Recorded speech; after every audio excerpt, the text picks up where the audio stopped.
अब परमात्मा कबीर जी का भेद है वेदों में, वो क्या करता है, जैसा कि अभी गरीबदास साहिब जी ने अपने भगवान कबीर जी के बारे में बताया कि सतगुरु जो चाहे सो कर ही, जो चाहे सो कर ही, 14 कोट दूत जम डर ही, ऊत भूत जम त्रास निवारे, और चित्रगुप्त के इस काल धर्मराज के कागज पाड़े। अब जैसा आपने सुना कि कबीर परमेश्वर ने,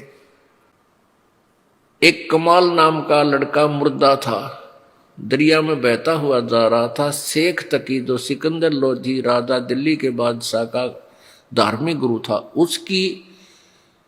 उसकी फड़क निकालने के लिए, उसका भ्रम निवारण करने के लिए परमेश्वर ने एक मुर्दा, जो कि परिवार के लोगों ने उसको मरने के उपरांत जल प्रवाह कर दिया था, और वो वहां से कम 150 किलोमीटर चल के दरिया में बहता हुआ आ चुका था।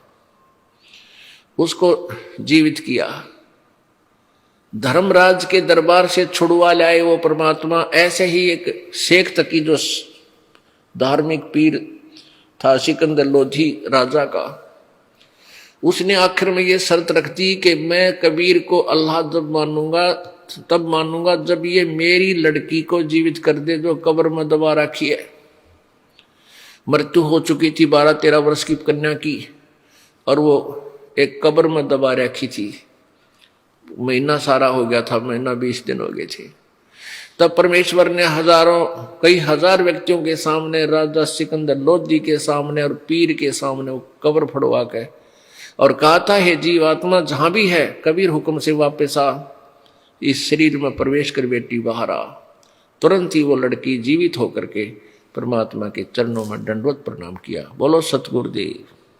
तो ये तो परमात्मा की लीला प्रत्यक्ष हमने सुनी और देखी है। अब वेद गवाही दे रहे हैं इसकी। अब देखिएगा ये ऋग्वेद,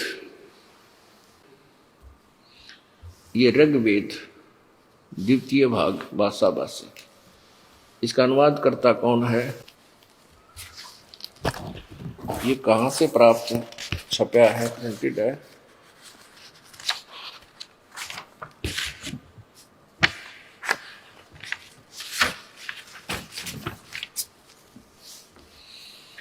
ये देखिएगा,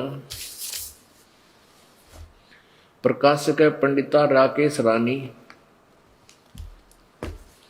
और प्रधान कार्यालय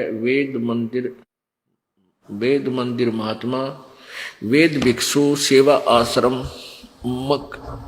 लेखराम नगर इब्राहिमपुर मुखमेलपुर दिल्ली। दान संस्थान नई दिल्ली का प्रकाशन।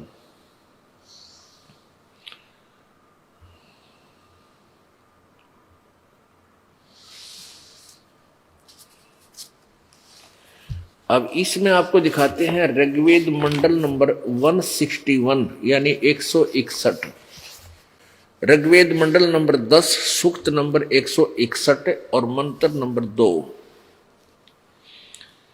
ये है ऋग्वेद मंडल नंबर 10 और सूक्त 161, और ये नीचे मंत्र है, ये 161 है, ये इसका प्रथम मंत्र, ये द्वितीय मंत्र है। इसमें क्या लिखा कि यदि किसी रोगी की जीवन शक्ति समाप्त हो,